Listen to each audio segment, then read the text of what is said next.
So we are going to look at the model selection part 2.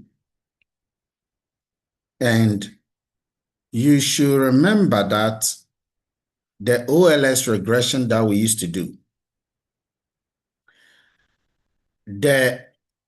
when the sample size, which is n, is greater than the independent variables or the features, the OLS regression is good. It's right. It gets it right. It becomes blue. Blue means that it becomes best linear unbiased estimator because the sheer volume of the data drowns the random noise. So even if there are noises, the noises are down. And then the independent variable, the features are completely independent, truly independent. There's no correlation. There's no correlation among the independent variables. In other words, multicollinearity is dwarfed. And then the noise is pure white noise, no other noise. But when there is that problem of, no correlation, when that condition of no correlation is flouted, when the condition of sample size is violated, the OLS becomes no longer blue. That principle of the best linear unbiased estimator is gone. It will throw away a lot of the coefficient, the beta parameters away, when those conditions are violated, and that will lead to overfitting. So you have a situation where the number of the independent variables are too many. Even if they are not more than the sample size, they are still too many. That is overfitting. So when there's that sort of overfitting, the model memorizes instead of detecting patterns and then being able to use the patterns or learning from the patterns to make predictions. That's what we know. We said that the beta parameters are thrown away. They are thrown away. A large number of them are thrown away. When we say they are thrown away, what it simply means is that the independent variables become insignificant. Because if the beta parameters are not there, then the value of the independent variable, its impact on the target is not possible. But then the OLS regression, we know that it works by minimizing the error sum of squares, the residual sum of squares. This is the residual sum of squares. The residual or the error is the actual value, actual target, value minus the expected, minus the predicted. The actual minus the predicted. When you take a square of them, we know that the actual is yi. The predicted itself is the beta naught minus all the other independent variables. So when you take the square of this, what normal regression does is to minimize the error sum of squares. But OLS, inside this OLS, this is an optimization problem because we are minimizing. Anything you're minimizing is an optimization problem. And this is entirely unconstrained. It's an optimization problem that requires a step-by-step procedure, the algorithm. The algorithm is told to minimize the errors at all cost. Why would you have to minimize the errors at all costs when you don't have to do it at all cost? Okay, so here it's like you have a linear programming problem where there are no bounds. It is unbounded. And where there are no non-negativity. Now, in case you don't know what a linear programming problem is, I don't know whether you all did this thing in my channel because I have it, where you have Fan Ghana Limited and you have 40x1 plus 50x2. Okay. Fan Yogo and Fan Choco. And you are minimizing this objective function subject to the constraint that you have the labor constraint, okay? 4x1, 10 plus 3x2, okay? And then x1 plus 2x2, something like that. I've forgotten that. So that you have less than or equal to 40 here, less than or equal to 120 gallons. And then you have something called non-negativity constraint. Okay, non-negativity constraint. In other words, the decision variables must be non-negative. Now, what you are saying is that if you are telling me that in OLS, we have to minimize the errors at all costs, okay, then you are not ensuring this non-negativity. You are saying that there can be negative. Okay, that's what you're saying, that there can be negative values. So the OLS is completely free to assign large positive values or even negative values to the variables. That's what you are doing. But as long as those wild numbers, large positive, large negative values, as long as they cancel each other out, that will reduce the training error by a fraction of the percent. Okay. And the OLS is going to take them. But, and that is why we are saying that it throws away large beta values. It throws them away. Let me just clean this. So OLS is good. That's the point you are saying. OLS is good, but it has some issues. It has some issues, and the issues is that you can't throw away large beta values. In other words, if you throw it away, you are telling me that they are useless in the model. Now, let's take an example of a student final score. The exam score for a student is dependent on two variables. One of them is X1 and X2. X1 is the hours you put in by reading a textbook. S2 is the hours you put in by reading the online lecture note. So you have a physical textbook and you have an online lecture note. This is a data set that you see on your left side here. Okay. Now, this is a data set. We estimate the model and look at the coefficient here. Now, remember that in regression, the coefficient divided by the standard error will give you the t statistic. And you can check this. And when you take the t statistic and then you go and search for that on the table, you will get a p-value.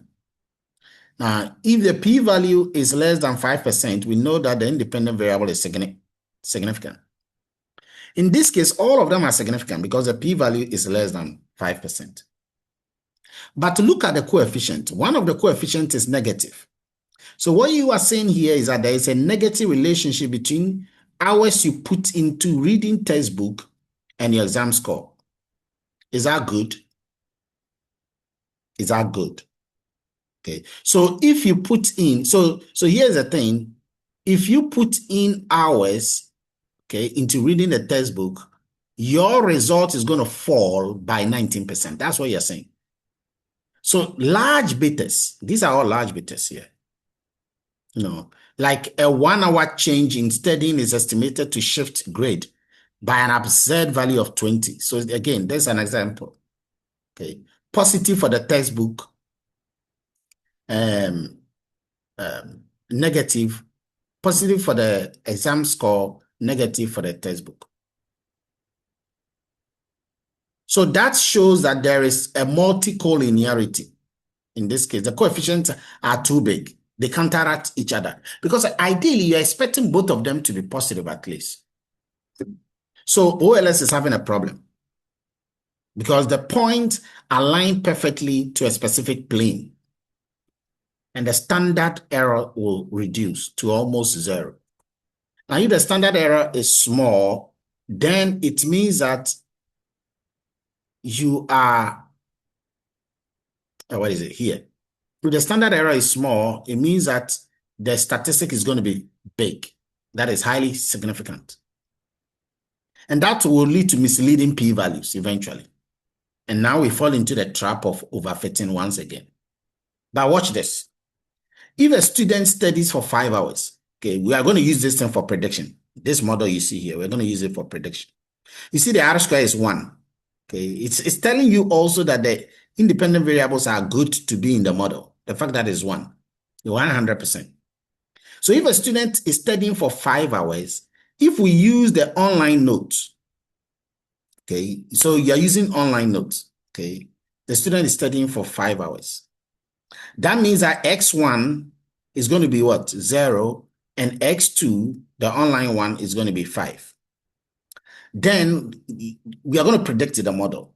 So we are going to have 5, which is an intercept, plus 20, which is a physical one. Okay. Or the physical one is the what they call it. Yeah. So this is a physical textbook, using a physical textbook. Okay. But we are predicting if a student is studying for 5 hours, okay, using online, not using physical. So you see that the physical is 20, so you multiply 20 by 0 because you are not using physical textbook. But you are studying, okay, for 5 hours using online. So this is 5 hours. So you're using 5 hours, but because this value is negative, the whole answer is going to be negative 90. It means that your exam score is going to reduce by 90%, more or less, 90, which is absolutely balderdash. It's impossible for that to happen. So what is causing this predictive problem is because of the modeling problem. Why? Because of large betas. That is all. Because of the large beta. Because this value here, 19 here, is too big. So linear problem has got an issue. Now, the best subset method that we did, the forward selection that we did, the backward selection that we did, all of them are trying out different subsets of the predictors. And if you look at the model performance, it changes depending on which one you use. Instead of using a lot of models with different number of predictors, okay, we can put all the predictors together, but we will alter or change the loss or the error, the loss function. We will change it in such a way that it will set the coefficient of those predictors that are not useful, it will set them to 0. In other words, it would insignificate those errors, those coefficients that are not useful. It will rather make only those ones 0. This approach of making a coefficient insignificant by setting it to 0, not exactly 0, but you are moving it towards 0. This is called shrinkage. Shrinkage. It's also called regularization. Now, why is it shrinkage? It's shrinkage because you are shrinking the coefficient towards 0. You are making the coefficient towards 0. And this is one of the powerful method that we use. Yes, Abigail. No, good morning. A quick one, please. I wanted to ask that you said the meters are large. So do we have a particular range of numbers that the meters are supposed to fall within to make it small? Oh, yes. Normally, the confidence interval will tell you. Okay. So when you go to here and you have confidence interval, the confidence interval will tell you the range that it is supposed to fall within. But then the thing is that they are large, and the reason why they are large is what we are interested in. And they are large because obviously they are large. I mean, you can see this example here clearly shows that they are large. How do we know that they are large? We know that they are large, especially when you're going to use them for prediction and it doesn't make sense. If somebody is studying and the person is putting in a lot of hours to study, but then the model is saying that the person is going to have his exam score reduced by 90% simply because he's studying. You think about that. Get a point? That doesn't make sense. You know, and that is because the coefficient is large. Because imagine this coefficient of 19 is 5. It means that if you multiply this by that, your exam score is going to reduce by 25, not by 90. So there's something problematic with the model than with the prediction. That's a point. Does it make sense? It should. Dog. So we need to use a method called regularization in machine learning. Okay. It is used to bring the coefficient that is large down towards zero. Towards zero. Now, of course, you can never take it to zero, but that is the idea. Okay. Now, let's remember some few things about overfitting and underfitting. Just to cast your mind back. What is overfitting? It happens when the model performs well on the training data set, but it does not perform well on the unseen data set. So in this case, the error on the test is not doing good. So I said it before, overfitting, you are memorizing every exam question and every exam answer. You go there, you do well. But then when the question, when it appears, you're going to do well. But when there's a change, when the test, the actual exam question changes, you are using, it's like people taking past questions and they think that the same past question is going to be repeated by the lecturer. So they mold the thing. And then they go there, the thing doesn't show. That is overfitting. What they've gone through is called overfitting. Okay. And that is not something good. Underfitting is even worse. Underfitting, you are not even learning. You see, overfitting is when you are memorizing the thing. Into quite maybe to more fine. Underfitting, you are not even learning at all. You're not learning well at all. You are chilling your body, So you are not performing well on the training set. You are not performing well on the test set. You are worse than everything. Now, what shrinkage and regularization does is to implement those techniques to avoid this overfitting of the data, particularly when there's a large variance between the training and the test set. You see, normally, the training and the test set, their performances must be close to each other. So if the training set is 60%, the test set is 60%, then, you can't complain much. But when one is bigger than the other, that is where a bigger issue occurs. Shrinkage is needed for this. When you are dealing with regularization or shrinkage, the number of features, the independent variables that are used in the training, they are kept constant. So if the number of independent variables are 10, they are 10 all through. But the magnitude of the coefficient is reduced. So the extent to which the coefficient affects, so you're still going to maintain. So if it was normal OLS, okay, OLS is a technique that we are complaining about. Normal OLS, we use 8 independent variables, 8 features. Okay, good.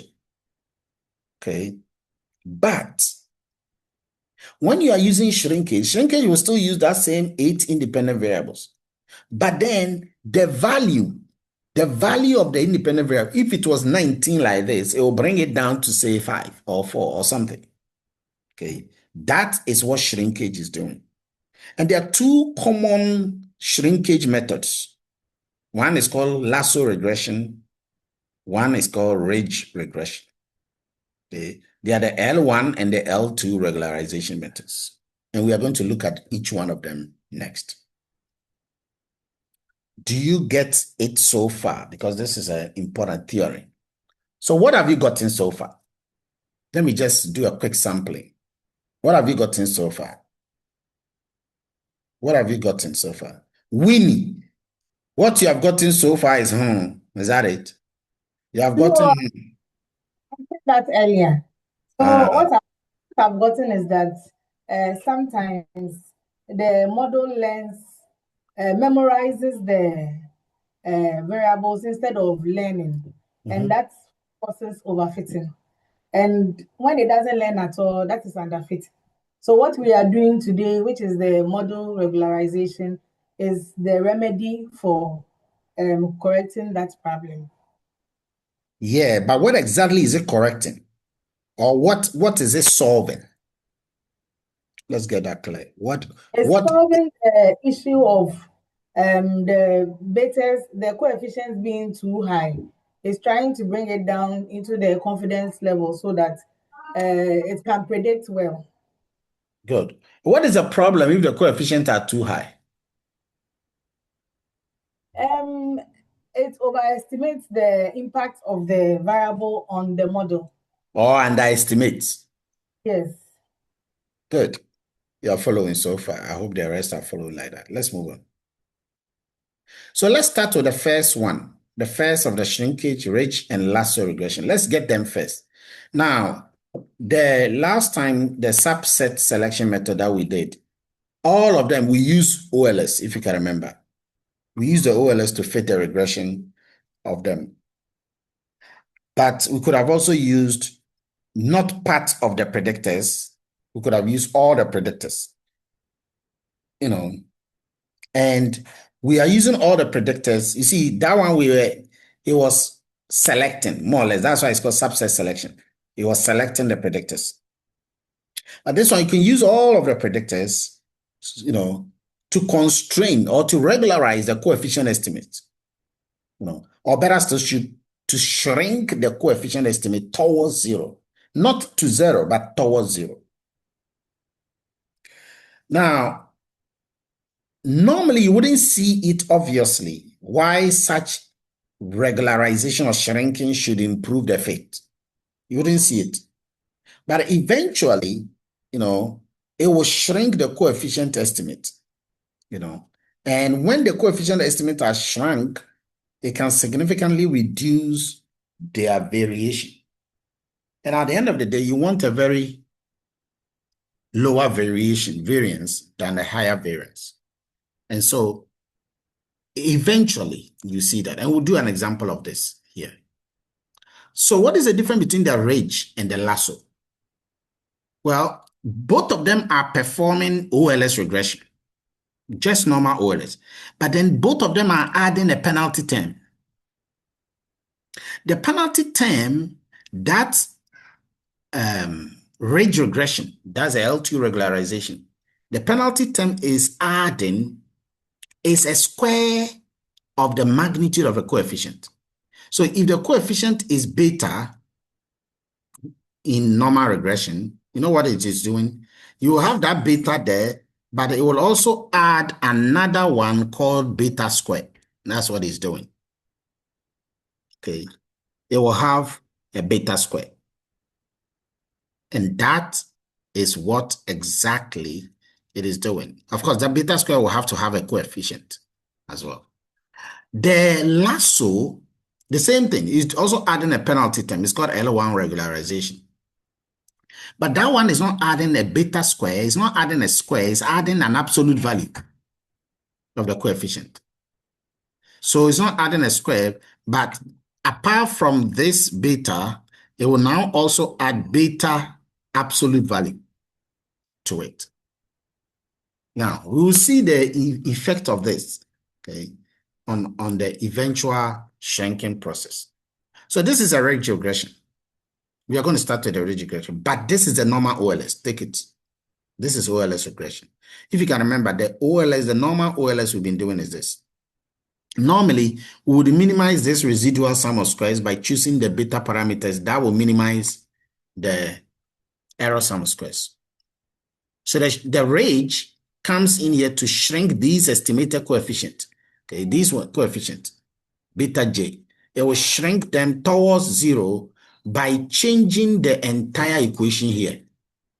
So instead of minimizing just the RSS, it will add a penalty term. Okay, there you go. So this is the RSS. Okay. This part here is the RSS. It will now add this penalty term. Okay.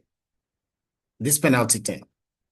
This penalty term it is adding changes the equation from OLS regression to ridge regression. And this is a theoretical concept you should know, understand, and appreciate. But we have brought some lambda, okay? We have brought some lambda. I know we are going to just take a square of this, but why have we brought lambda here? Lambda is a positive value. is between 0 and 1. Okay. It's above 0. What do you call it? It's positive value, but it can also be 0. It's just like the non-negativity constraint that we have. Gamma here is known as a tuning parameter. It is looking at the amount of shrinkage that is to be applied. Normally, you have to determine this gamma. Sorry, this word I'm using this is what? Lambda, right? Is it lambda? Yeah, lambda. Okay. Lambda. This lambda value is 0 or positive. This lambda value is known as a tuning parameter, and it has to be determined separately in addition to the coefficient. You have to go and find that lambda separately and bring it here. This is an optimization. Don't forget, an optimization. So you are looking, whenever you are optimizing, you are looking for unknown variables. Now, this whole thing under the OLS is the loss function, the residual sum of squares.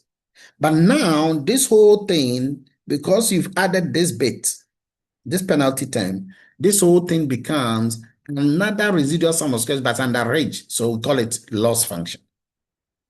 It has two terms.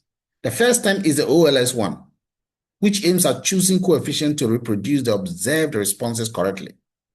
Then the second part here, okay, that is what we call the shrinkage penalty, the penalty term.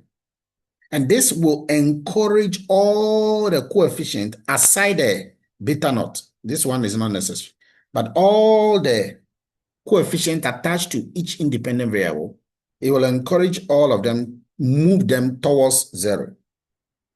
It will shrink all of them towards 0. And 0 is at the origin. So it is moving them towards the origin. Okay.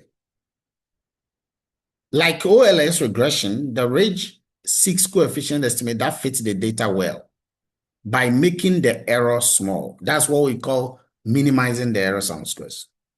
But this term, the penalty term, the shrinkage penalty, it is small when any of the coefficients are close to 0. And so it has the effect of reducing or shrinking the estimates of the betas towards 0.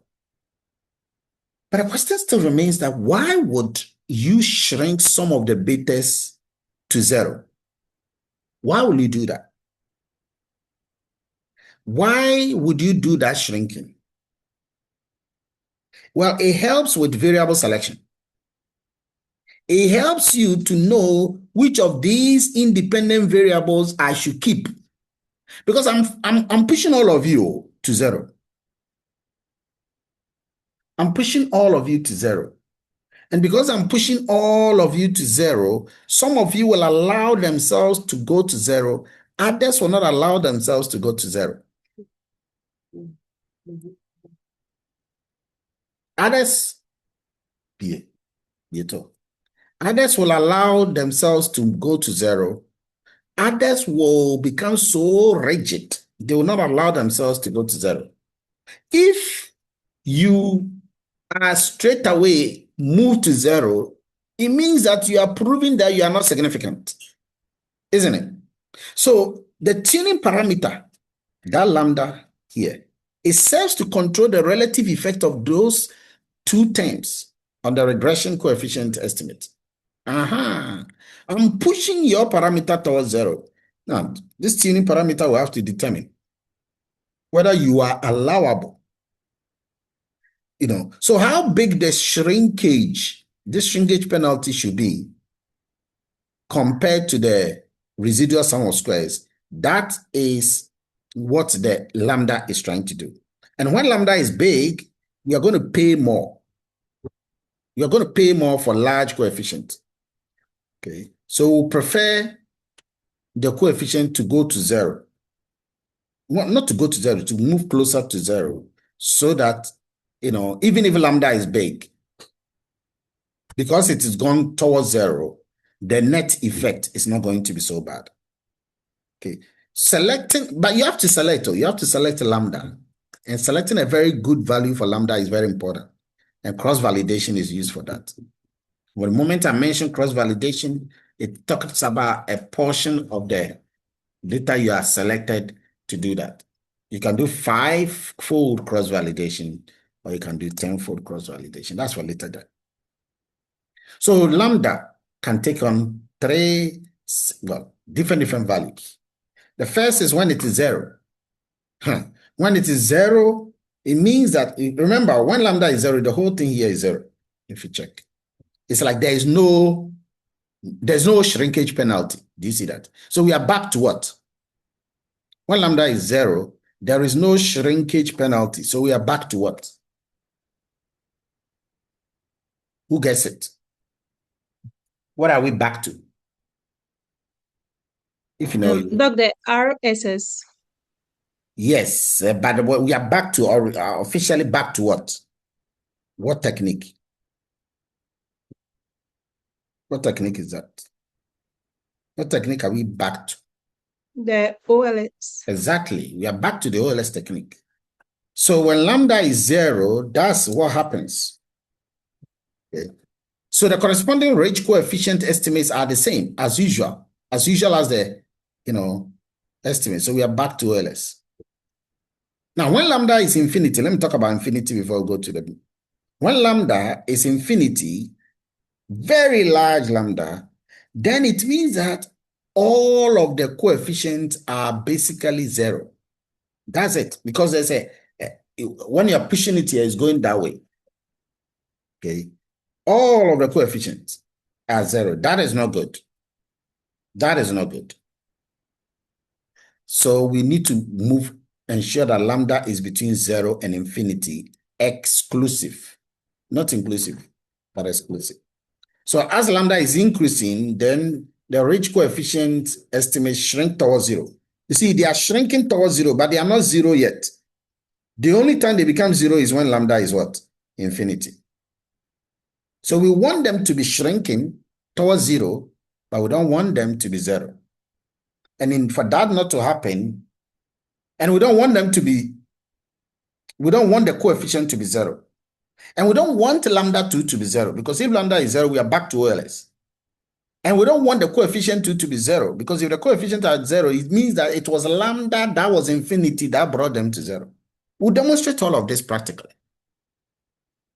So lambda has to be hovering between 0 and infinity. Note, for each value of the lambda that is chosen, a different b-test to the regularized regression is obtained, and that is true. So whereas OLS would just give one set of b-tests, just one, shrinkage methods will give a whole family of solutions, a b-test, because different choices, different b-tests will correspond to different lambdas. So the kind of lambda you choose, that will determine the kind of b-test you will get. It's beautiful. If you understand it, it's beautiful. So let's take the example that we had before, and this time incorporate this principle. You will see something. That is the same data, the exam score, by reading hours of textbook or hours of online. In fact, this thing shouldn't have been exam score. It should be online note. Instead of textbook hours, it should be online lecture hours. All right. So you have these factors that are determining your exam score. Now, when you have range regression, if you check carefully, this is range here. Okay. Now look at the intercept. Look at the textbook and look at the notes, the exam notes. If you check it, both of them are what? Positive. But if you can remember OLS, look at them. One was positive and the other, one was positive 20, the other was negative 19.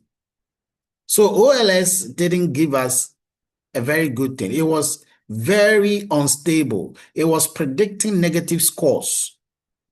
Watch it. It was predicting negative exam scores. How can you have a negative exam, at least the worst you can have is what? 0.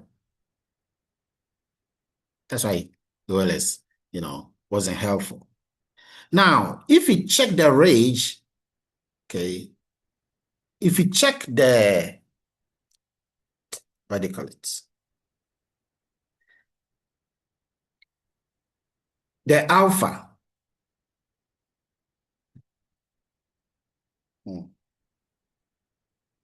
If you check in the alpha, the model finally aligns with reality. If you check the value here, the value there, the value there, okay? The model, if you check the textbook study, you see that textbook study is what? Is 1. The coefficient is 1. It's reduced, hasn't it? It's reduced. Okay. The online one too, for the ridge regression, what do you see? It's also reduced from negative 19. It's now even positive. It's now positive. So both of them are recognized as very helpful behaviors that are increasing the exam score of a student. They are fantastic. So we now have a very stable prediction. At first, we cannot, this doesn't make sense. It was not even predicting. It's predicting negative scores. But then when you look at the range, highly stable because it's predicting what? Positive scores. That's one. If you check in between, you see that in between, still unstable, still, the signs are still opposed. The next one is okay, but it's still small. It's still small, but, the coefficients are shrinking. You see, they are still shrinking. They are shrinking. But when alpha is 100, alpha, the penalty. In fact, ideally, it should have been lambda, isn't it? That's why I keep using the 2. Because when you go to the software uses alpha. But on the paper, we are talking about lambda, but it's the same thing. So if the new student comes now, at first, if you can remember, when we had a new student under the OLS, that student score was what? Negative 90. Do you remember? Do you guys remember before I move on? I don't remember. A new student who is studying for 5 hours. You remember that student? 5 hours using the online note. Okay. So now we have this same student who is studying for 5 hours, no textbook, no, but only using what? Online notes. So online note is 5. The ridge regression with alpha being what? 100, with our lambda, the tuning parameter being 100. The tuning parameter now predicts that when you substitute all this into the model, it is predicting that the score for the student is what? Almost 18. 18, not negative 90, as we saw before. Perfectly realistic, perfectly safe, fantastic, positive exam score, which completely eliminates that impossible negative 90 produced by the OLS model. Now, remember, we are talking about prediction here. If it wasn't for predictive purposes, we wouldn't even have bothered ourselves. But now, because you're going to use the thing for prediction, it got to make sense. And rage with different tuning parameters.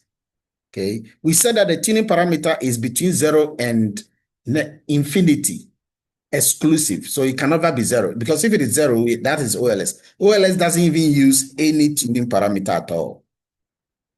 So when you are going to do your long essay, when you're going to do your dissertations, you got to be using range regression in this format. Okay, in fact, you might use a range regression and it's also predicting negative. Oh, remember, for example, these ones too were all predicting negative. Okay, but then you got to increase what? You got to increase the alpha penalty, the shrinkage penalty. You got to increase the lambda value. And as you are increasing the intensity, please note, in this case, we are increasing.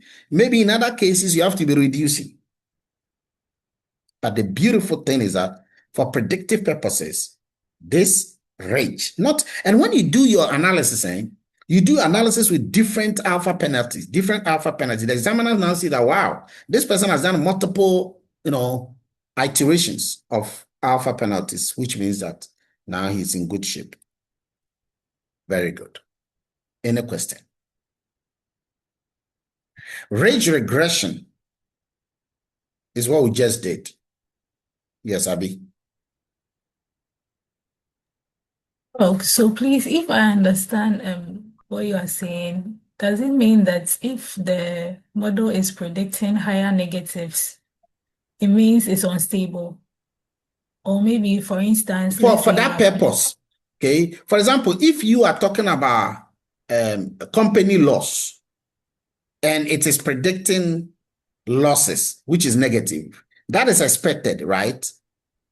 Okay. It's expected that a company will have a negative value, a negative sales, or not sales, profit. Okay. So Okay. if it predicts that, that one is fine. But in this very example, it doesn't make predictive sense. So please, is it just limited to just negativity, or let's say, for instance, the model is trying to predict how old someone is likely to be. So in this scenario, let's say the age is the dependent variable, and the independent variables are sort of predicting higher age range, let's say around 900 years, 1,000 Exactly. years. So you You remember I would said deem that the the thing model can be, unstable. yes, I said the thing can be when you don't want, when the thing doesn't make sense. That's the whole point. So the values can change. It can be that now we even wanted negative and we don't want positive, or we don't want high positive, but we want lower positive prediction. Yeah. But Doc, is there a way that, let's say, after you model, you can just detect these things without maybe like, is there a way that you Without can what? detect? You see, like this, that means you are basing on intuition to determine whether like it's highly unstable or not. You So I mean wanted you to want to ask know whether if you can based just on, use intuition? no, like based on what you are saying, if the model is unstable, you are basing on the intuition behind like the kind of results that you are expecting. But then I want to ask if like with machine learning, there is a way that maybe you can check if the model is unstable Oh, or yeah, yeah, stable. yeah, yeah. You use the MSR. You use the MSE, the R square, and all of that. We shall come to that. Okay. Yeah, we shall use that to determine. Because that is going to tell us whether there is overfitting or underfitting. Yes, Magnus. Yes, Doc, thank you. Good morning.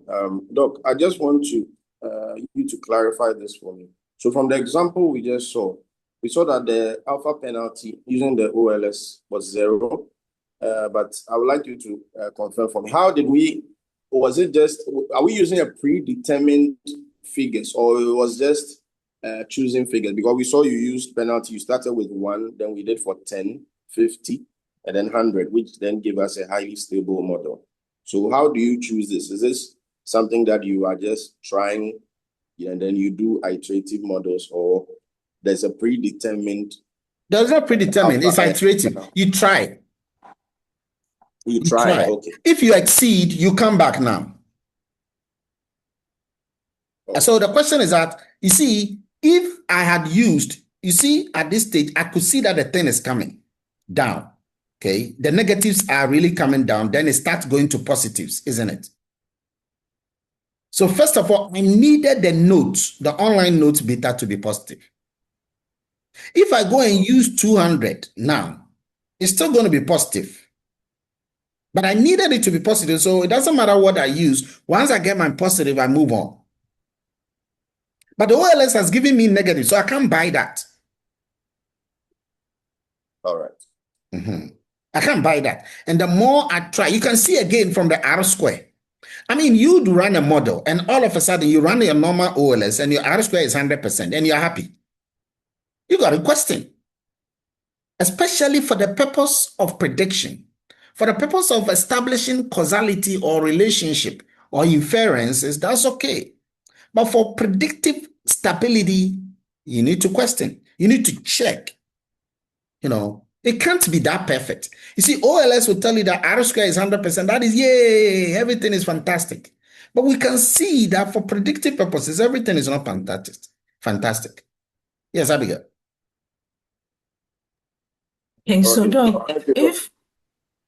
if the alpha penalty was, let's say, maybe we are treated and we got to 150 and we realize the meters were 0, that means like we have to go back to where we came from. Which bit Maybe tests were 0? like the beta, maybe the Yeah, test which group of the bit beta tests? was I mean, you can see the bit. Which bit tests are you talking about? the 2. Per Okay, the but then explanation that you gave, 150 will not be 0 because if you look at the number, 0 will have to be the penalty will have to be less than 100 for it to be 0. That's why I say which bit test. Okay. You see, this any one is of them, positive. this positive Okay. one also, So when will this be 0? When this value is what? More than 100 or less than 100? When this 100, when it is more than 100 or less than 100, will this be? less, when it's Exactly. less. So that's why I'm saying that what your 150 example you gave me confused me. Okay, so I'm just saying that per what the explanation you gave for the range of alpha, that if the alpha is approaching infinity, and let's say the betas are 0, that means it's not okay. So I was just saying that, so maybe if you do the Now, I didn't say iteration, the beta, I said all the betas. all the betas are Yes. approaching 0 or are equal to 0, then it's not okay. No, it's not. It doesn't make So sense at all. yeah, so per the question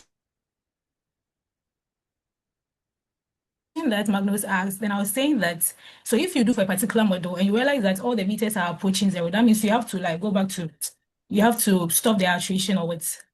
Yes, you have to. Okay. You have to. Because it's the same as when the alpha was 0 and then they were negatives too big, isn't it? The betas were too big. Remember, the idea is to move them towards 0, but not to make them 0.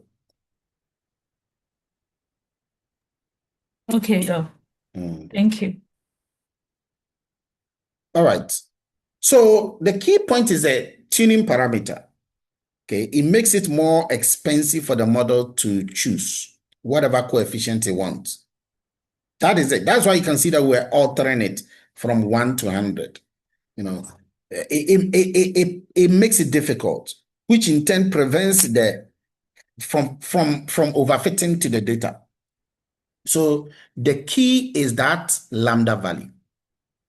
And this is related to what we call the bias variance trade-off, okay, which we have learned before. Whenever the lambda is increasing, the freedom to choose the coefficient becomes more constrained. You can't just choose this one and not affect the other one. That's the point, like your question you just said. Okay, so lambda is increasing, all right. Okay, is increasing.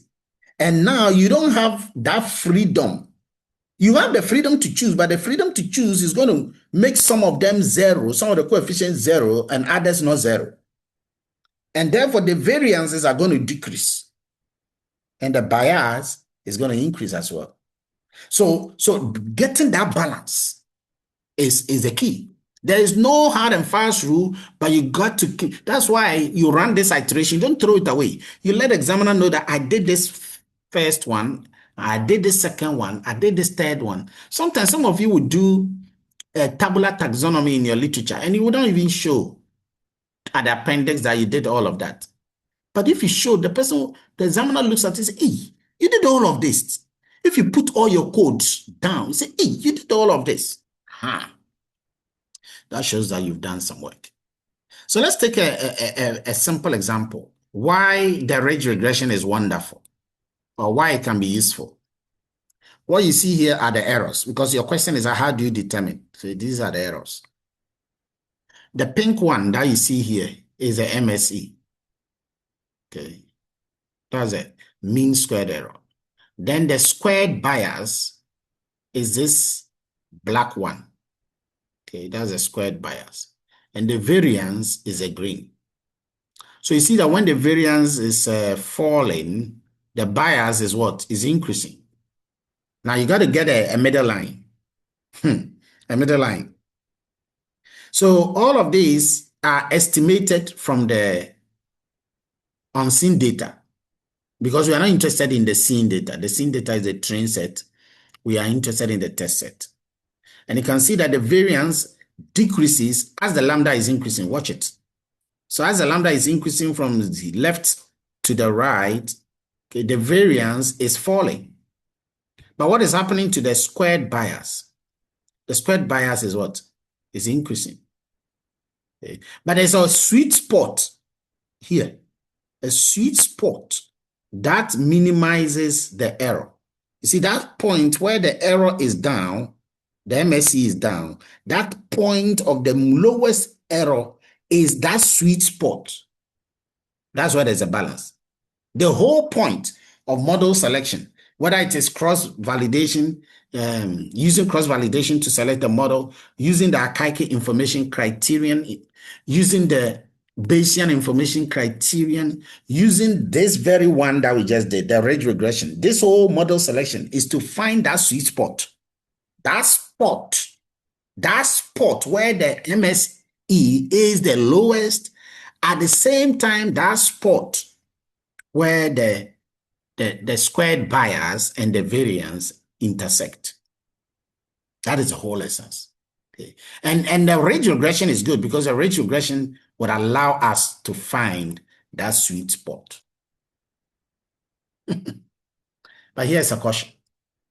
Before we go to the application, if we go to OLS, if you multiply the predictors by a constant, any of the predictors by a constant, it is equivalent to scaling down the coefficient by a factor of 1 over that constant.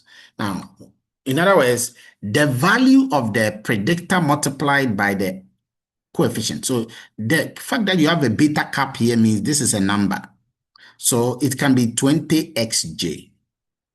This 20xj remains the same. It doesn't matter how the x is scaled because it's just a scaling parameter, okay? And this is known as scale equivariant. Or better still, let's call it scale variant. Scale variant. Now, what does that mean, really? Now, take your mind back to, suppose you have gallons. I'm just taking it back to what we know, standardization and normalization. When you have gallons of milk, okay, which is measured in some way, and then you have ages of people, which is measured in some way. For example, if you take the height of people, majority of people, the height, if you're using feet, the height is going to be between maybe 2 to, let's say 2 to say 9. I mean, that's Goliath. Goliath was 9. Okay, so let's just say, so the highest number is going to be what? 9, because people's heights are similar. So the maximum value is going to be 9. But then suppose you have another variable that is in GDP of countries. Okay, this GDP of countries is also going to be what? Billions. So now there's a mismatch in the terms of the scale. Some of them are in tens, some of them are in billions, some are in trillions and things like that. You have a problem. You got to standardize them. You got to bring them to the same. That idea of scale equivariance is similar to that. Because in ridge regression, because of the extra, squares, you remember you had the beta, you had the square. Because of that extra square of the coefficient, that shrinkage parameter in the objective function, that scale equivariance no longer holds. Because you have squared the thing, so you are not giving them that scale equivariance. That is a sort of a problem with the ridge regression. Instead, the predictors with large values are going to see their values get even bigger because of that lack of scale equivariance. And because of that, the estimate of the beta parameters can change substantially in ridge regression. Therefore, we need to standardize the predictors before even applying the ridge regression. It doesn't mean that there is no solution. We need to, just as we would have done with ordinary variables. Okay. So we need to standardize the predictors before applying ridge regression. Standardization is done normally by using this formula in this very example. Okay. Now we also have normalization. Okay. You remember that in normal data sets, normalization will be having x minus the mu, okay, divided by the standard deviation. So we normalize the data. They are all falling within the same value. So that's the same principle that we are doing here. We standardize the independent variables. Okay. So just standardize the independent variables before you start. Also, we know that OLS is equivariant. OLS is scale equivariant. In other words, OLS doesn't suffer from that because there is no square of the beta parameters. You see, one of the things about OLS, that's why it's called linear. It is linear in parameters. But what you can see is that ridge regression is not linear in parameters because of the beta square that we brought. OLS can take different features with different measurement scale, choose different ways. OLS can deal with all of that. The features of large scale get small betas. That is OLS. I'll give you an example of things in trillions. They will get, small betas. And those with small scale will get large beta. OLS is fantastic in balancing that. So sometimes you go and get something like the coefficient.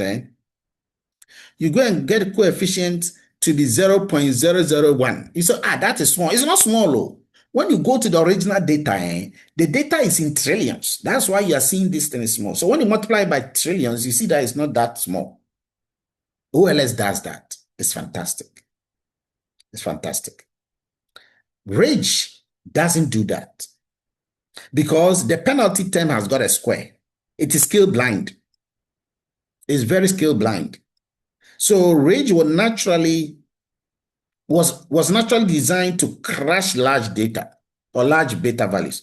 Okay, because remember that we said that the betas are even too bigger. What do? You are bringing them towards zero. So the essence of the ridge was to bring the betas towards zero, thereby destroying the model in the presence of independent variables that have different units of measurement if the data is not scaled beforehand. But once you scale the data beforehand, no wahala. So in short, the point is that if you are doing the ridge, that's the key, scale the data ahead of time, then go ahead and do the ridge. Now, if you scale it ahead of time, OLS doesn't have a problem. Whether you scale it or you don't scale it, OLS doesn't have a problem. But ridge will have. And so you got to do that. Therefore, it's best to standardize the predictors before applying the ridge. There are some disadvantages of the ridge. Unlike the subset one, which will generally select the models that will involve just a subset of the variables, ridge will include all the independent variables, the predictors. That's what ridge does. Why is it doing this? Why is ridge doing that? Because it wants to shrink the coefficients towards zero, even though not to zero exactly. So it has to bring everybody so that those that are useless are handled along the line. So we haven't simplified the model in the sense of reducing the number of predictors or in the sense of only keeping the useful predictors. We have not simplified the model by doing that. So this is not a problem because of prediction. After all, more predictors often make the model better. We know that through the R square. We know that, especially when we have a regularization to prevent us from overfitting. So if you bring in more models, more independent variables, that is good. The R square goes up. If you don't bring more independent variables, the R square goes up. Okay. Now, because the R square is going up, you might be tempted to bring this in. But then when you bring more independent variables, some of them may be multicollinear, which can bring a lot of issues. That is where ridge comes in now. And ridge comes in to solve that problem. Okay. Another shrinkage method, regularization method, is not ridge alone. It is lasso. Lasso. Now, lasso is just like rage. The only thing is that the penalty term, check here, the penalty term is not a square. It is an absolute value. You see, we spoke about the fact that rage regression is taking all the predictors. But lasso comes in to solve that problem. Because it's better to select only some predictors. Because you want to make a very simple model. Okay? So you want to select some predictors by setting the coefficients that are not pulling their weight. Set those coefficients rather to 0. Those coefficients that are not pulling their weight means that they are not helping in the predictive power of the model. Lasso regression was recently introduced to solve that problem. So lasso introduces a lasso beta parameter by bringing this element absolute value. So the penalty term now involves a sum of the absolute value of the weight instead of the sum of the squares of the weight. So what does this mean? This little change we just did, though, has a very big impact on our model.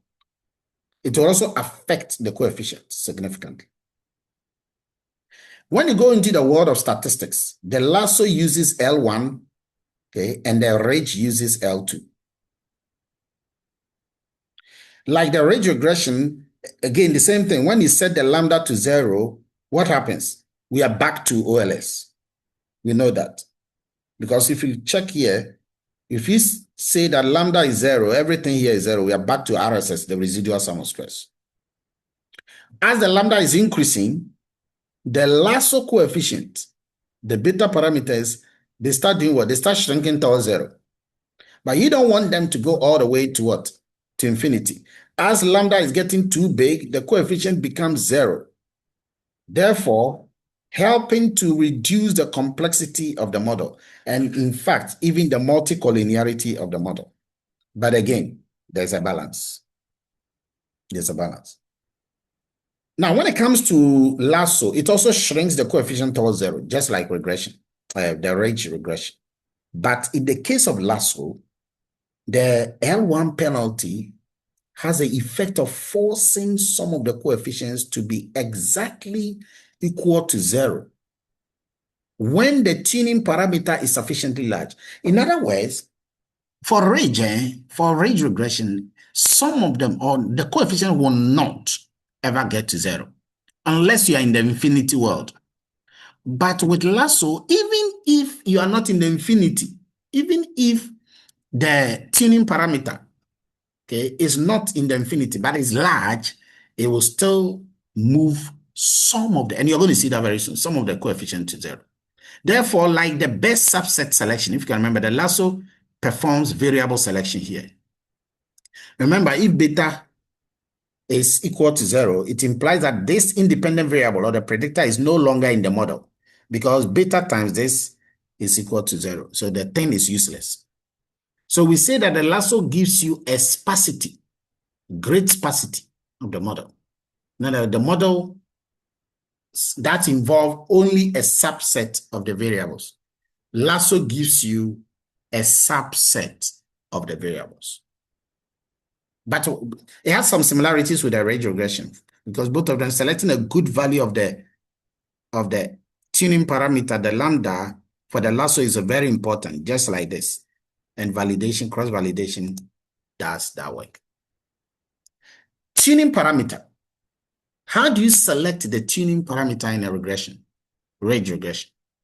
Well, for rage and lasso, we need a method to determine which of the models under consideration is best. Coming back to your point. Because you are not just using rage, neither are you just using, you are also dealing with tuning. That's why we change from 0 to 5 to 10 to 100 to 200, it keeps going. So which one is good, is the best? We need a method for selecting the value of that tuning parameter. Now, try and error is what we said, but is that really the case? Cross-validation, that is what it does. Cross-validation can give you a simple way to tackle or select that tuning parameter. We will choose a grid of tuning parameters and calculate the cross-validation error rate for each of the value of those tuning parameters in that grid that we have selected. Then we select the tuning parameter value for the one whose cross-validation error is the smallest. Guys, do you understand before I move on? Because this is very important. If you don't understand here, ask. This is very important. Because the question is, which of these lambdas, because the lambdas are hovering between 0 to infinity, exclusive. Which lambda? And we said you have to use cross-validation. Use cross-validation. Why? Because cross-validation, you split the data into parts, Abi. Okay, so you now choose a grade of the lambda values, compute the cross-validation error. Cross-validation error for group 1, cross-validation error for group 2, cross-validation error for group 3, cross for group 4, cross for group 5. Now, for each one of them, each one of them have got an error, cross-validation error rate. Now you're going to select the one that gives you the smallest error. The model is now refitted using all of the variables, and then the selected value of the tuning parameter is done. It's incredible. If you are not doing it, you understand. So this is the credit data set that we had the last time. Okay. So you can see that the lambda, the tuning parameter is increasing here. This is a cross-validation error. Okay. And these are the standard coefficients. Now the cross-validation errors that result from applying the ridge regression to the data set with the values of lambda, different values of lambda here. Now, do you see that as you start going here, as the lambda start going above, these values, you notice that it becomes bigger. Okay. You can see that there is a point here. Okay. There's a point here where that point, the error is what? Is lowest. If you check here, this is a point where the error is lowest when you trace it there. Now, when you look here, the coefficient estimate as a function of the tuning parameter, this vertical line, okay, shows that the value of the tuning parameter selected by the cross-validation. So with all the cross-validation that was done, the cross-validation, we are looking for the lambda, the best lambda. The best lambda is the lambda that gives you the lowest cross-validation error. And that is the one here. Okay. So, and it matches with this one here at the same time. So there is a way where you can find the best lambda and use that lambda to get it. I think at this stage, we'll go back and go and do all of this practically ourselves. So you can open your data set. Open this data, the haters data. I have it here, but you can also do that and follow me. There are important things. Most of the natural things are there.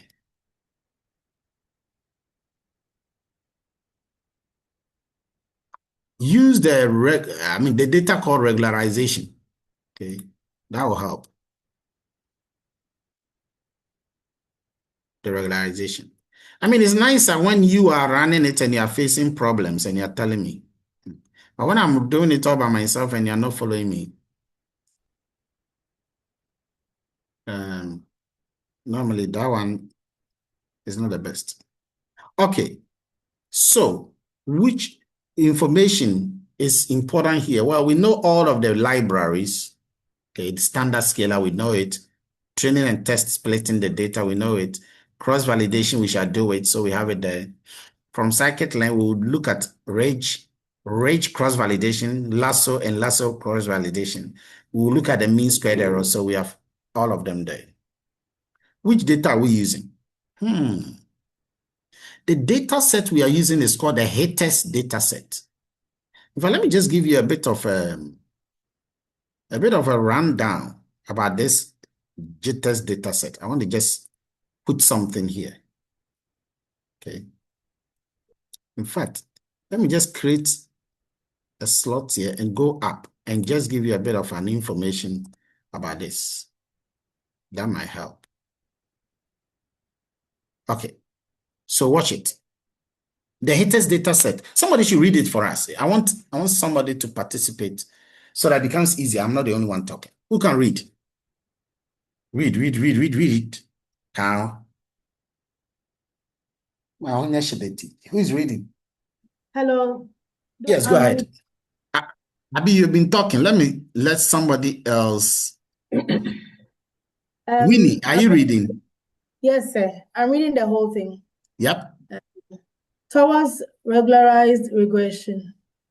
The haters dataset is one of the most widely used datasets in statistics, machine learning, and predictive analytics. It is particularly famous for demonstrating multiple linear regression, ridge regression, lasso regression, principal component regression, partial least squares, subset selection, and model regularization. The dataset was popularized by the textbook An Introduction to Statistical Learning. And that is a textbook you guys are using. Okay. Background of the dataset. Imagine you are a data scientist working for a Major League Baseball franchise. Your manager asks, can you predict how much salary a player deserves based on his past performance? Instead of relying on intuition or scouting reports, you decide to use historical performance statistics to build a predictive model. This is exactly the problem the haters dataset addresses. Business problem. The objective is to predict players' salary using historical baseball performance statistics. Although the context is sports, the modeling techniques are directly applicable to business problems such as predicting customer spending, predicting customer spending, predicting employee salaries, predicting loan amounts, predicting company profits, predicting transport costs, and predicting demand. Source: the data contain statistics for Major League Baseball players from the 1986 season, along with their 1987 salaries. Thus, performance during 1986 is used to predict salary in 1987. Original dataset is 322 observations, 20 variables. After removing missing salaries, 263 observations. All right. So now let's look at some of the variables. I just want you to get a context of where we are coming from, not just this thing. It helps you to see where we are. So just focus on the response variable and then just mention about five of the independent variables. You can pick any one of them just for people to have a feel of the determinants. Okay, so we have hits, runs, RBI. No. You have to pick them and then tell us the meaning, the description, everything. All right. So we have hits. It's a predictor, and it shows the number of successful hits made during the 1986 season, and it is measured in thousands of USD. It measures offensive productivity, comparable to sales volume, successful projects completed, or units produced. And we can also take runs. It's a predictor, and it shows the number of runs scored by the player during the season. It reflects contribution to overall team success, similar to revenue generated or completed customer deliveries. RBI, it shows the runs batted in, the number of teammates who scored as a result of the player's batting. Indicates the Are you player's reading or you are explaining to them? You are reading like you should explain to them, not just reading. So the RBI, it shows the runs batted in, and that is the number of teammates who scored as a result of the player's batting. Indicates the player's contribution to organizational outcomes, and this can be compared to value added by an employee or department. And then we have walks. Walks, also a predictor, shows the number of times the player reached base through a walk, and that reflects patience and decision-making ability. That can be compared to operational efficiency, customer retention, or strategic decision-making. I think overall, they are just comparing the football and then how you would represent it if it were a business situation. So they would give you the football aspect and then try to compare it to the business side of it. Talk about So the we have salary. salary. Yes. Okay, so salary is the response or dependent variable, and it is the annual salary of the Major League Baseball player for the 1987 season.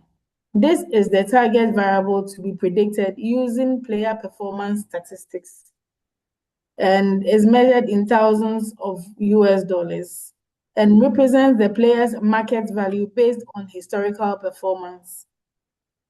Analogous to predicting employee salary, customer lifetime value, company revenue, or transportation cost in business analytics. All right. So just as we have mentioned, it's also, even though it's in the football terms, it can predict these business issues as well. Thank you. So by reading this, I think it gives you a fair idea of what we are dealing with, doesn't it? Yes, sir. So that's why it's always have context in which you are doing the work. Okay, good. Now let's move down to look at the code. We've already gone through the code. So the data set I've given you. Oh, it looks like I didn't give you the data set, did I? Yes, we didn't get the data set. But nobody asked because I sent it to another group and they were,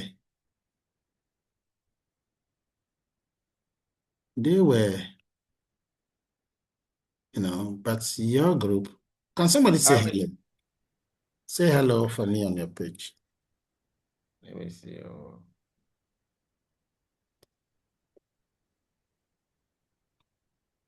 Yeah, you guys don't communicate. That's why.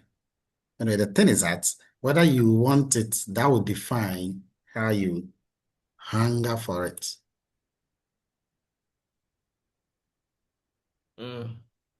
Okay. Do you see the screen? Do you see me moving? Do you see me moving up and down the screen? Yes. Yes, Doc. All right. My distance says it's not showing. I don't know. Let me just do it again. So when you look at this data set, it is that hitters. This is an American data set, so obviously you have to have the industry. Otherwise, if I have not gone through some of this information with you, you say, what are we looking at? What is hitters? What is ABAT? What is hits? What is HRM? What is that? What is that? Works, years, blah, blah, blah, catchbat. Okay, but now you know what it is. So we are going to showcase a data set, and then also we are trying to automatically, while showing the data set, create dummies. Okay. Now, originally, this data set, there are some variables that are dummies. One of the variables that is a dummy is new league. Okay. I know it didn't go down, but then when you go, new league is the league in which the player played during the season. Okay. So when you go here, this is new league. New league is a dummy. Okay, it indicates movement between an organizational environment or market. It's similar to transferring between business divisions. But that is new league. New league is a dummy variable. Okay, and because it's a dummy variable, because it's a dummy variable, we need to create a dummy for it. Okay, then there is a league. The league, when you go up, where is that? The league is the league in which the player competed during the 86 season.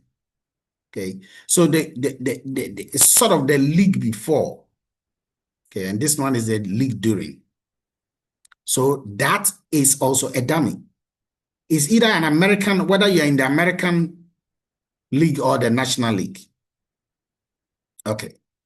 Then you go to division. Division is also a dummy. You can see geographical division of the player, whether the player is from the East Coast or the West Coast. So that is the division. So some of these variables are what? They are dummies. And because they are dummies, we are recognizing these three, that they are dummies. So create their dummies automatically. Trinitarians will say automatically. So that is why you see that this section here, you got 0 when the 10 is what? It's a new. So you can see that straight away, we didn't even have them showing. We didn't have them showing. We have automatically created them. But when you check the sheet, the original sheet, you will know clearly what we are talking about. All right.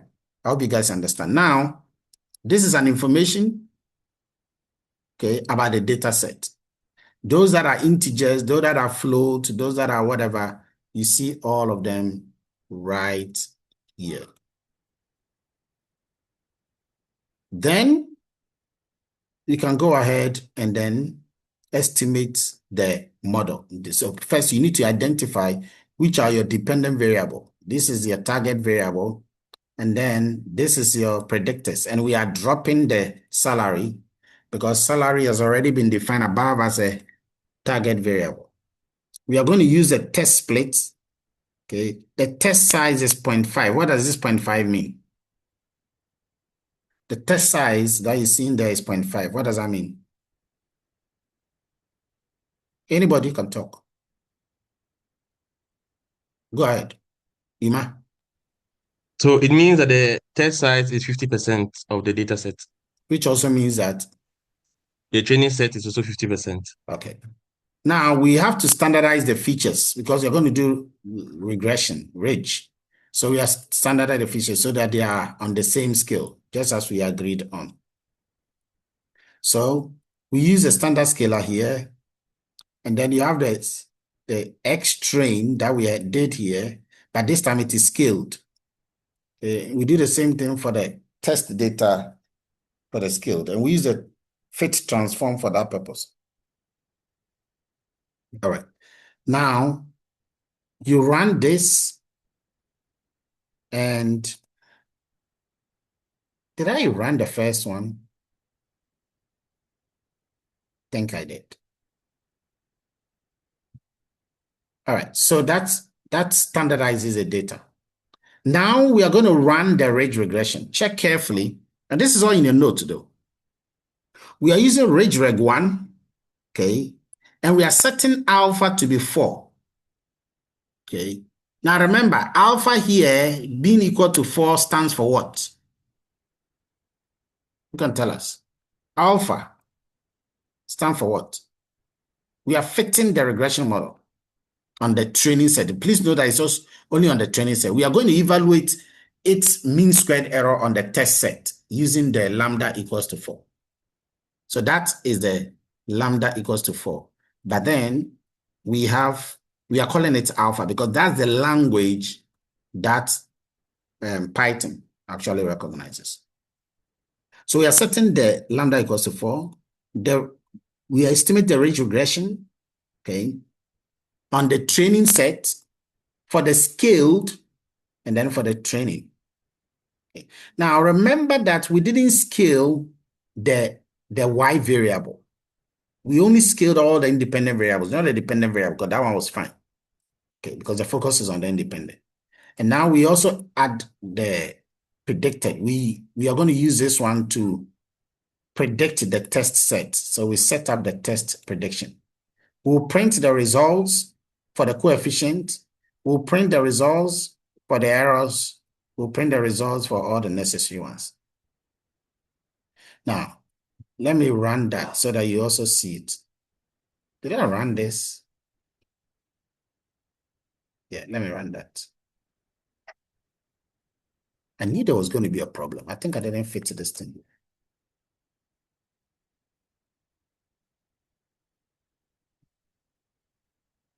There is a typo, right? Let me start from here. I don't think I.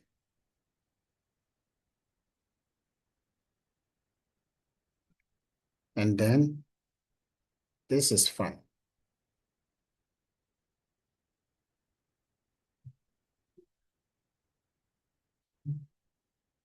Yeah. It always comes as an issue. As someone.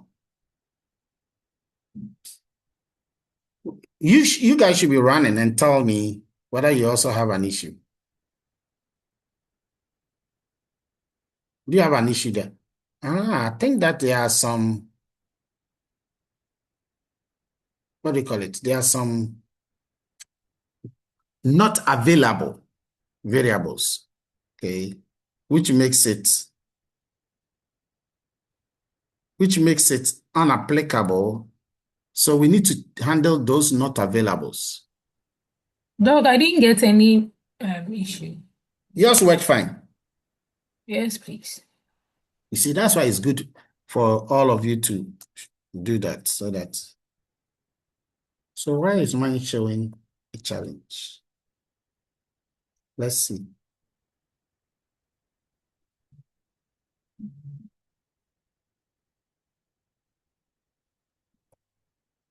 Or maybe I'm using a different data set. I think so. Hold on. But I gave you the data set right now. Yeah. Yeah, if I give you the data set right now.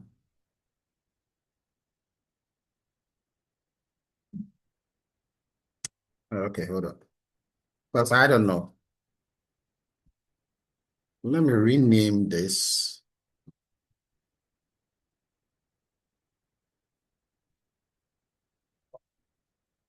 Let me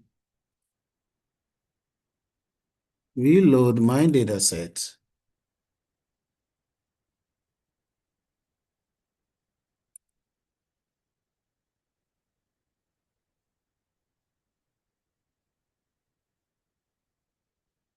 Oh, the rest of you also had yours.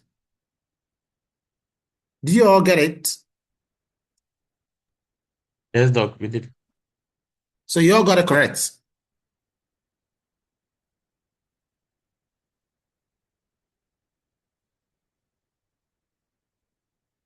Okay.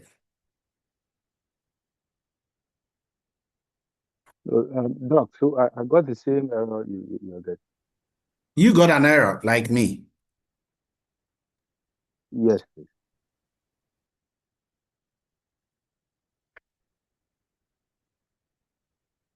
Okay. Don't worry. I have the funny feeling that it might be the data.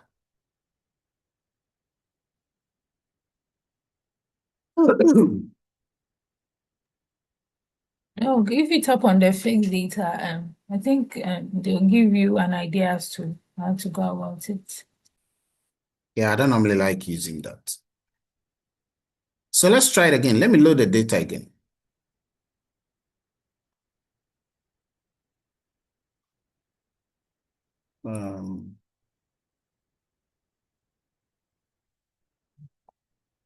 You see, it has worked. I think it was the data. So for those of you who are having the challenge, let me drop the new data that I just used here. So use the current data. I mean, if it works for you, then keep that data. But this is a new data I've just given you. Use that one. Okay. So you're going to get 57%. What is it? For the training score. And then for the test score, you're going to get 40%.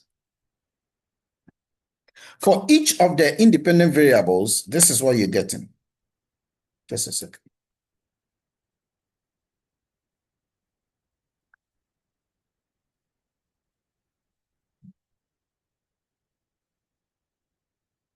Okay. Oh, this thing is frozen. This is not good.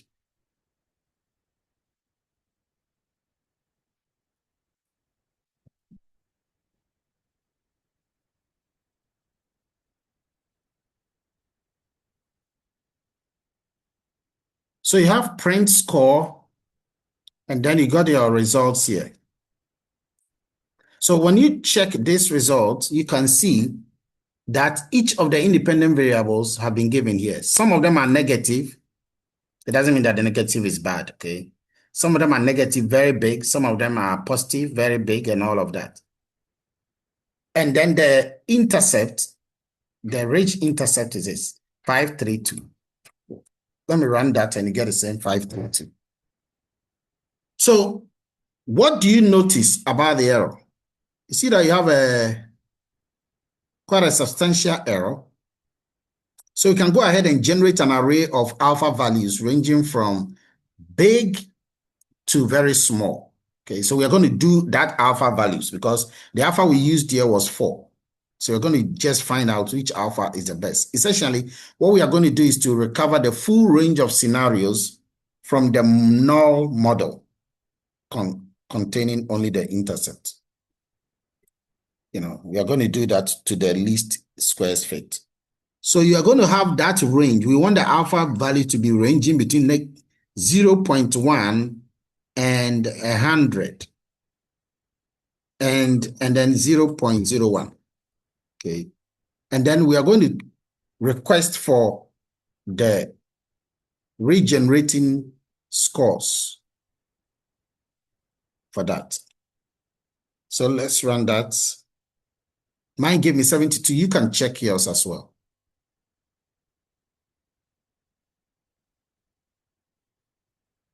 Check yours and tell us.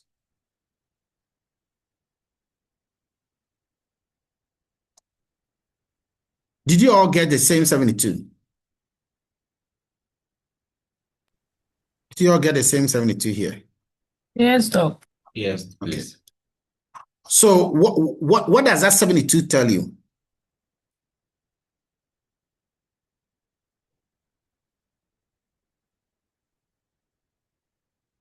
What does that 72 tell you?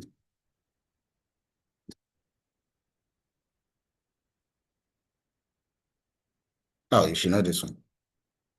That is the optimal value of the range penalty parameter. That is the alpha. But what does that mean? It means that out of all the alpha values that we provided, what did we provided 10%. We also provided 11% all the way up to what? 100? Let's see. You provided all of those values. There you go. Up to 100. Okay. The model found that an alpha value of 72.58 approximately, okay, produced the lowest cross-validation prediction error. That's what it's telling you. Okay. So that value you are getting, that value is a lambda that minimizes the objective function of the range function. Okay. That alpha value does that. So it means that this is the optimal alpha value that you have to use. Very, very strong amount of regularization is here, which is good. Okay, we can deal with that. And now we can use that one for as our chosen one because it's going to give us the best out of sample performance among the values that we have tested. So we're going to use this one now to fit our final regression. So now if you check the information you have, we've indicated that we see that the value of the alpha that results in the smallest cross-validation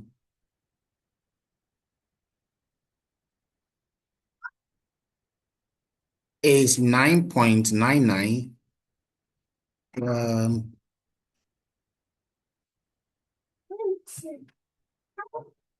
Was it 9.99? Guys, was it 9.99?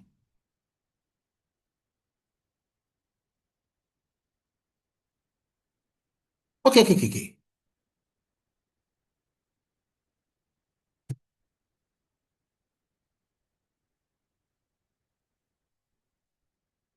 Yeah, ignore that one. Ignore that one. We are just going to use this alpha value now to fit our new regression. So let's use the alpha value to fit the new regression. And check the R square between this. You see, check the MSE. This is 99,865. That is the MSE. We go back to our original one where we set it up to 4. Check that one. The MSE is 102,144. Okay. So it tells you that the previous one had a very high mean squared error. But this one is giving us a very low mean squared error. I mean, you can run that and see whether it worked. Mine worked here.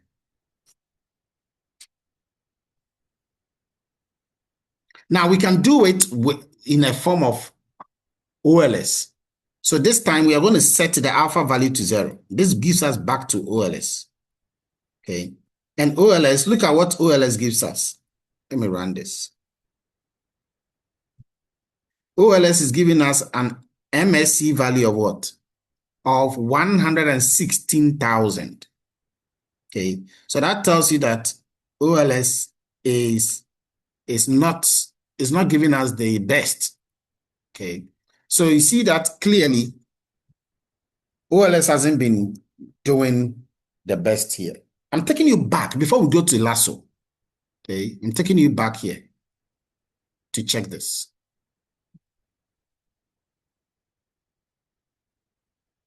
So the range results represent a further improvement over the test MSE that we got using the alpha 4. Okay. Remember that alpha 4 gave us 120,000 or something. Okay. We finally refit our regression model on the full data set using the value of alpha chosen by cross-validation. Okay. And we examine the coefficient estimate. Also, as you noted, none of the coefficient estimates are exactly 0 under the range regression. Okay. The range regression doesn't. Let me take you back there. I mean, you can check it in yours.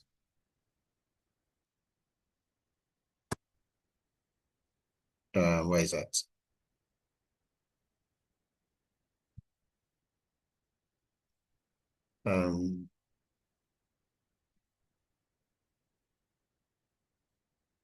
So let's go to the original. Oh, come on.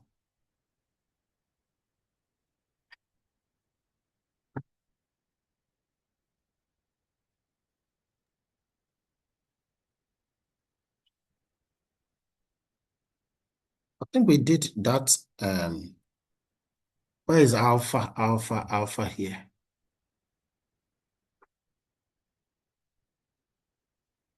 So you see here, with the alpha, we are using a cross-validation. We are using a cross-validation, an alpha value of 9.9, instead of just performing the OLS regression method. Remember that the OLS alpha is equal to 0, which we run that here. So this is the OLS where alpha is equal to 0. And then here, we are using the range value where alpha is equal to the range GV dot alpha. The range GV dot alpha is the one we generated from here. This one. Okay. I don't know why I called it that value, but it is this. So it's using that value of 72.5958. So we use that one to analyze this. Let's compare that with the OLS. This is the OLS. Even the OLS, you still don't have zeros. Okay? You still don't have zeros. So let me check this one. This one too, you still don't have zeros. Coefficients are not zeros. But let's take a couple of the coefficients and see. So this is OLS ABAT. That's negative 266. Okay. But you see that now ABAT is what? Negative 2. It's smaller. It's been moving towards 0, which is good. Let's take hits. Under the OLS, hits is what? 197. Okay. 197.71. Now, when you check our own that we use, hit is what? 40. Here. In fact, let me even go to where alpha is 4. Okay, alpha is 4 wasn't good. So that's why we just chose the correct alpha. So in the correct alpha, check HM run. Correct alpha is negative 2.9. But then HM run under the OLS is negative 38. So you can see clearly that the coefficients have been reduced towards 0 in order to, in order to reduce the, what do you call it?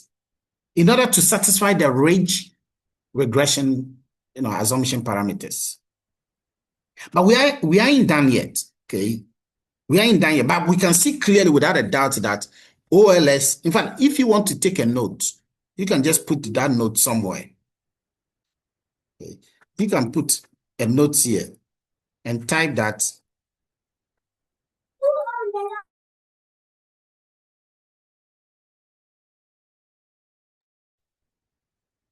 you have to just put a code here, put a mark down, and just type something like comment.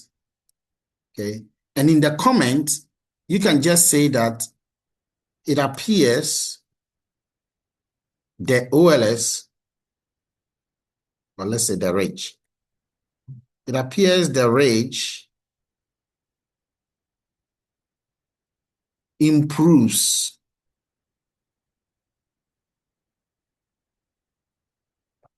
over the OLS. Okay. It appears that, and it does. Now, watch something why I said it appears. I use the word appears because when you go to the OLS, when you go to the OLS, you will notice that the train score is 61. Okay, the train score is 61%. The test score is 32% for the OLS. And when you go to our own, the train score is 51. Okay, and the test score is 42. So that's why I use the word it appears. Okay, because when you take this one, no. But when you take the MSc, you can see perfectly that the errors are really, really down in this case. So OLS is slightly underperforming the range regression of our selected score. So that is why you can put this comment here. Now let's go back to the slide.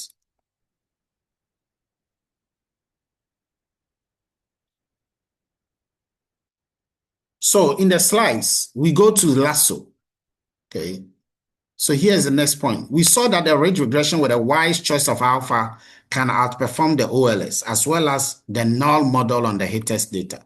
We now ask whether the lasso can yield either a more accurate or a more interpretable model than the range.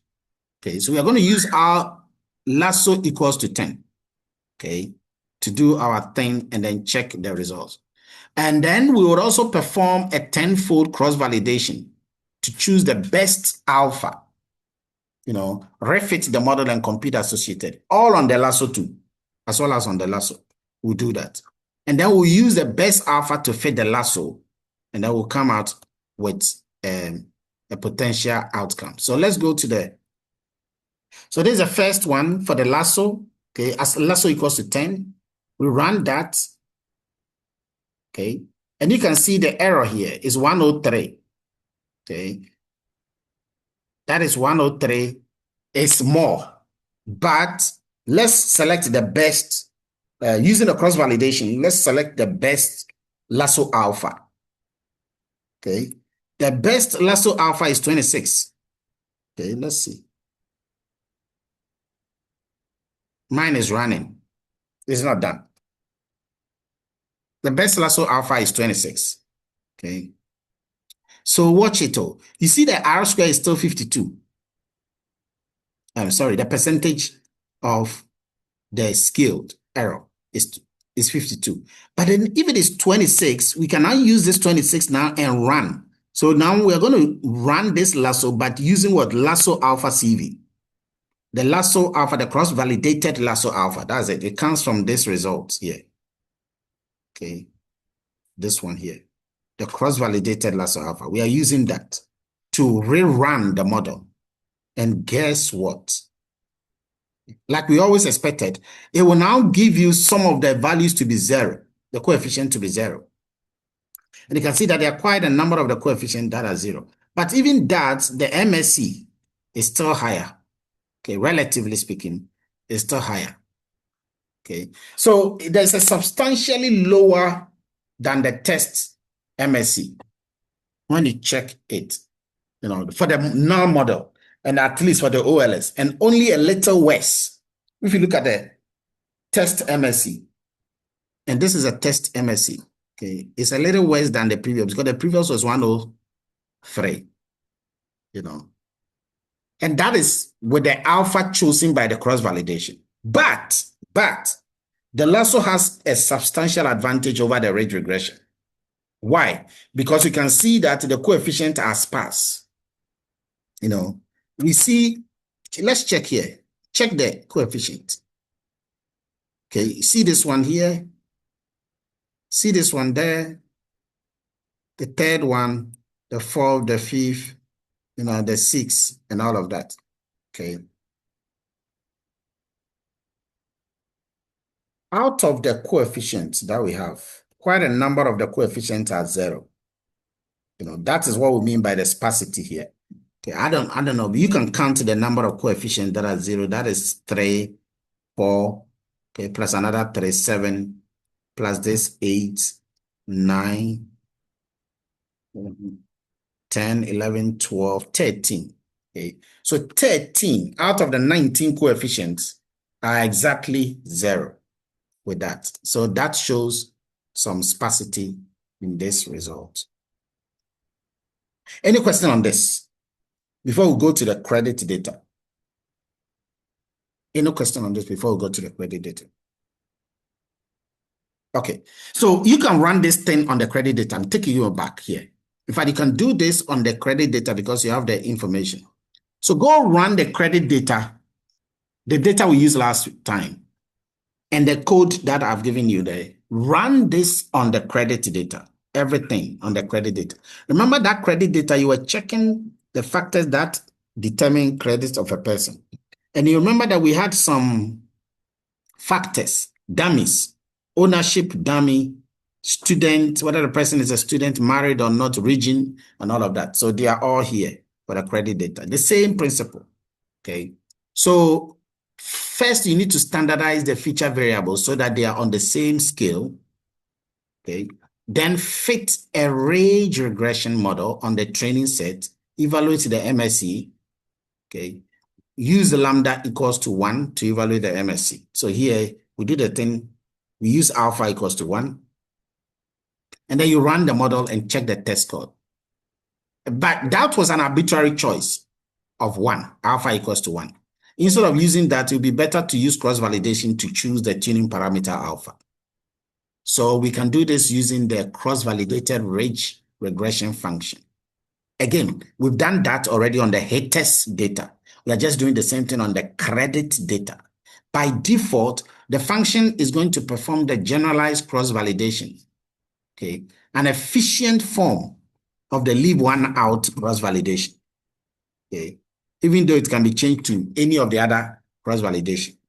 So this is going to select all possible cross-validations, and then it will run. You can also use the code to implement the k-fold or any other fold, whether it's 5-fold, 10-fold, whatever fold cross-validation, and you do that. And what do you see? When you run it, you will see that the value of the alpha, that result in the smallest cross-validation is 0.9. Okay. And then you can check the coefficient as well as the test MSE associated with this new alpha. You can do that. And when you run this, okay, this is with the new alpha. When you run this, you will notice that the results show a further improvement over the test MSE. Okay. I mean, if I should go back here and show you these things, but I want you to run it yourself because you have to run it yourself. I mean, whilst I'm doing, some of you can even be running it. Okay. So now, alpha was equal to 1. We perform a ridge regression this time with alpha equals to 0.9 instead of just performing the OLS. And the OLS, if you can remember, is simply a ridge regression with an alpha equals to 0. So we know that already. If you run that, and then you can perform the OLS regression with a ridge regression with lambda equals to 0. Okay, so that's the one that we did. And when you do that, you see that the ridge regression was not able to improve over the OLS regression. You notice that it doesn't improve it much. You can choose an alpha value of 10, and you can use a maximum iteration possible, with this. And then you can apply the best alpha value in the lasso, which we have done, but you're just repeating it with that. And then the lasso will give you a result that is slightly better than that of the ridge regression. But for this credit data, it's still slightly inferior to the OLS. So the OLS is standing tall in this case. You would also note that the lasso set 3 features to 0. Education, ownership, and married are all set to 0. If you can remember, the best subset, the forward and backward stepwise regression during feature selection example, they selected 6 variables. Okay, the lasso leads to 8 variables in this case. So that is the key point. That is just a way for you to understand how you run this model. I didn't do the credit one. I expect you to be able to do that on your own. The one I was interested in the most is you are comparing the OLS regression with the ridge regression with the lasso regression. But when it comes to the ridge regression and the lasso regression, you got to choose different, lambdas, different alpha values, different hyperparameter tuning, okay, values. And that is why we have to do. And to do that, to make that choice, you got to use cross-validation, which is what we went through. Now, we have discussed the need to standardize the data before performing regularization. We've also discussed the need to split the data into training set and perform a cross-validation, a feature selection, and then hyperparameter tuning. We've gone through all of that. What is a correct order to do all of this? Which one should we do first? Do we need to standardize both the training set and the test set? These are very important questions. And if you don't follow the right order, it might introduce data leakage. Data leakage means that it can lead to inaccurate problem. So we need a very beautiful machine learning pipeline to follow, step-by-step algorithm. First, data leakage occurs when pre-processing is done on the entire data. Listen carefully. Before splitting it into training and validation set. Now, that is a mistake. It's a mistake. So after training, the test data can artificially adapt to the eventual model from the training. Why? Because it already knows and shares a 10 or 2 about the training set. So there's a problem when you have data leakage. If the data test, the test data has already adapted to the model before even running the test, okay, we are actually testing the model's ability to handle the real world. But the question is, are we? No, we are not. We are just testing how well it remembers a shared secret. So the moment we deploy the model, bam, the new model is not going to share the secret and it won't happen. Won't it be adapted? And the model will fall apart. That is why you need to split the data before pre-processing.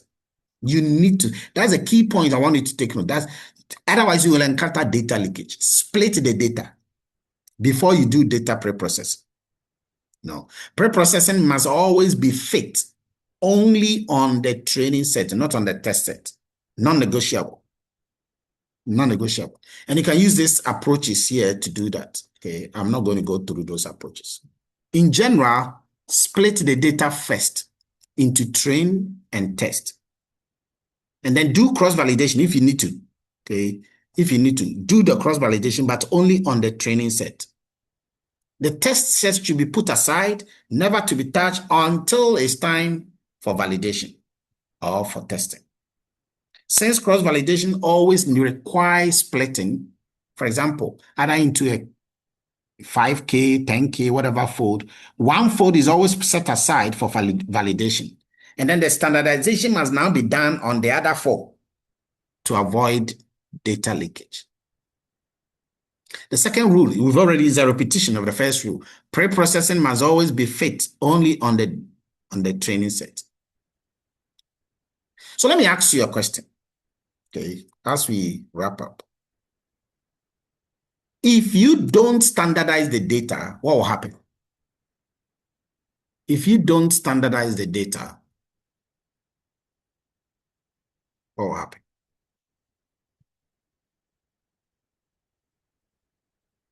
I want to see whether I got the data leakage for you. What will happen if you don't standardize the data?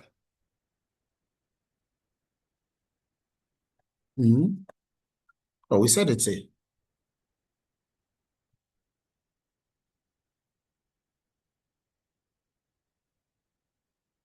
What will happen if you don't standardize the data? Or what will happen if you do your pre-processing, before? Rule number 1, split the data before you do your pre-processing.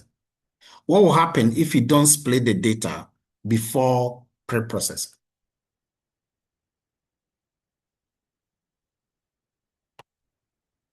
Let me see those who have been spoken today. Classroom, what time is the closing? 12:35. Okay.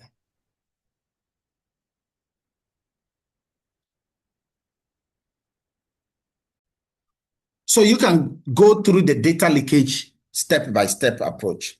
This time I'm splitting the data into 70-30. Okay. And this code, all of this code, is they look innocent, but it's broken. Okay. But the correct one is is here. Let me show you. It's in the code here.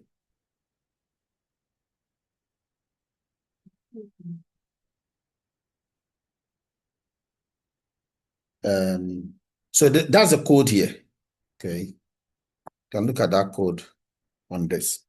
And then you can check the results for these codes. So I'm just saying that the one you have in the slides is broken. All of that is to avoid data leakage. You can do data leakage avoidance through manual loop using the train test split. Okay. You can go through that. You can also do data leakage with the scikit-learn, the pipeline package. And then what a scikit-learn's pipeline package actually execute is also in the code there. Here, as you go, you see that, this will avoid that. What it actually executes, you see that here. You have to understand the inner workings of the pipeline. The pipeline is just showing you the step-by-step procedural analysis as you go through. So go through that pipeline and just have a feel of how all of these things work. Data leakage is something that you should just understand the theory, but then you have some code here to help you to understand the data leakage. Okay.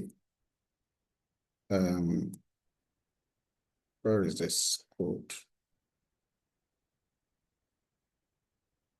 Just a second. So let me take you back to the slides here. So all of the codes, they are also in the slides there. So you should check the data leakage. Yes, Abigail. Doc, please, I had an error in some of the codes when I ran it. Okay. I think Normally you're the please, one who doesn't have errors, right? not always. But please, can we go back to the Jupyter so that maybe you can help me correct it? Okay. Where specifically was the error? Please, where the avoiding data leakage? This one? Yes, please. They are saying that the name K fold is not defined. K fold is not defined. So KF equal to K fold.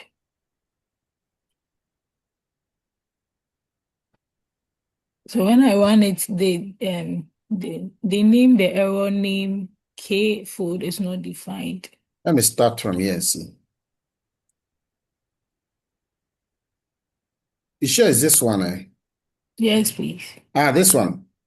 Yes. Okay, wait, let me see. But you were you not the one who said that when you get the error, just click on fix code? Or this time you don't want to fix it? When I clicked on it, nothing came. I don't know why. Well, that was why when you told me, I said no.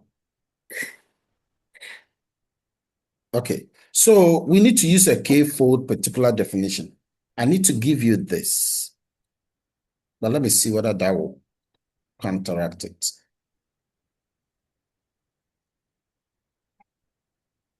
Even that.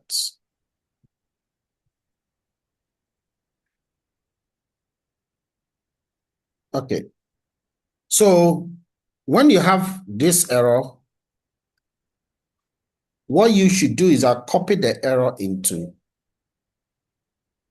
any of the chat. And then it will tell you how to handle it. I'm trying to do that, but it's going to take a bit of a time. Sir, I think the next slide, the next one, it was supposed to be on top before this one, because we imported the K food at the next one instead of the top. So check But this one goes below, up. below the error. The next one that comes, that's when you're importing the K food. So we were supposed to import the K food before running the. So you have to just run this one first, and then go Yes, back and run this. yeah, then it works. It's true. Let me just move this one down. I mean, just go to your arrow here and then move it down. Okay. And then down again to precede this one. Abigail, did you understand what she said? Yes, please. All right. Okay. Try that. Think it worked now. It works. Yes, please. But it's not about it working. It is also about understanding why it worked and interpreting the working. All right. So in summary of the data leakage, never fit a scalar on the data model.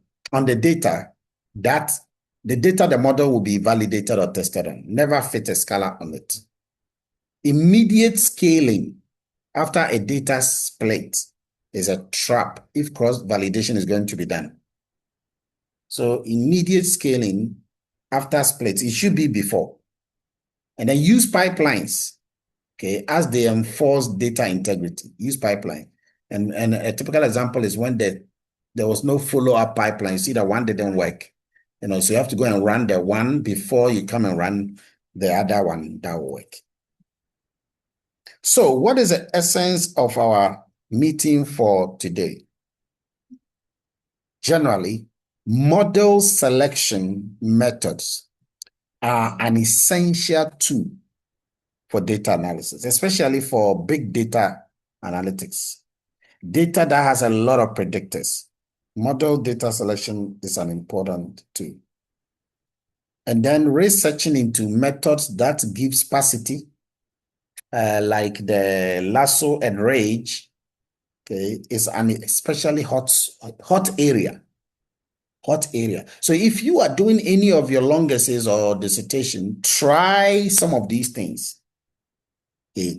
Let's see some of these things, you know. And by the way, they also help you to handle multicollinearity. So if you spot using the VIF, the variance inflation factor, if you're able to see that there are potential multico, okay, don't just run lasso and rage as well. In fact, the thing is that run lasso and rage and see whether, you know, it will give you a lower MSE in that process, you know, a lower MSE. And then that can help you to be able to say that, okay, based on this, I think that this coefficient, because you're going to use it for prediction. Okay. And so you cannot rely on the OLS alone. Great. I've worked on time. Ladies and gentlemen, that brings us to the end of the entire caboodle. Any question? So please go through the credit one, because I didn't go through the credit one. Go through the credit one yourself and have a feel of. But the key point is not the ability to run everything, but the ability to be able to understand the general purpose of what we are doing. And that is the fact that OLS is fantastic, but it's not enough, because there could be issues about large betas. And those large betas do not help us, you know, especially when we are dealing with prediction. They can, you know, make prediction nonsensical. And so we need other methods to handle the issue, such as the shrinkage or regularization methods.